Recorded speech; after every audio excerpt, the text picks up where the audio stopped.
ఆంధ్రప్రదేశ్ శాసనసభ కార్యవిధాన కార్యక్రమ నిర్వహణ నియమావళిలోని 7వ నియమమును అనుసరించి సభాపతి పదవికి సక్రమంగా నామనిర్దేశం చేయబడిన సభ్యుల పేర్లను ప్రతిపాదకుల పేర్లను సభకు నేను తెలియపరుస్తా ఉన్నాను. 1 చింతకాయల అయ్యన్న పాత్రుడు. ప్రతిపాదకుని పేరు శ్రీ కొణిదెల పవన్ కళ్యాణ్ గారు. 2 శ్రీ చింతకాయల అయ్యన్న పాత్రుడు గారు. ప్రతిపాదకుని పేరు శ్రీ నారా లోకేష్ గారు. 3 శ్రీ చింతకాయల అయ్యన్న పాత్రుడు గారు శ్రీ సత్యకుమార్ యాదవ్ గారు. సక్రమంగా నామనిర్దేశం చేయబడిన అభ్యర్థి శ్రీ చింతకాయల అయ్యన్న పాత్రుడు గారు ఒక్కరే అయినందున సభాపతి పదవికి శ్రీ చింతకాయల అయ్యన్న పాత్రుడు గారు ఏకగ్రీవంగా ఎన్నుకోబడినట్లు ప్రకటిస్తున్నాను.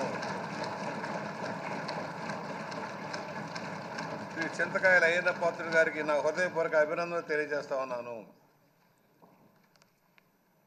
నా హృదయపూర్వక అభినందనలు అందజేయచ్చు సభాపతి స్థానం అలంకరించవలసిందిగా వారిని కోరుతున్నాను. శ్రీ చింతకాయల అయ్యన్న పాత్రుడు గారిని సభాపతి స్థానమునకు తీసుకురావాల్సిందిగా సభానాయకుడిని మరియు ఇతర పార్టీల నాయకులను కోరుతున్నాను. ఇది నాకు ఇచ్చేది.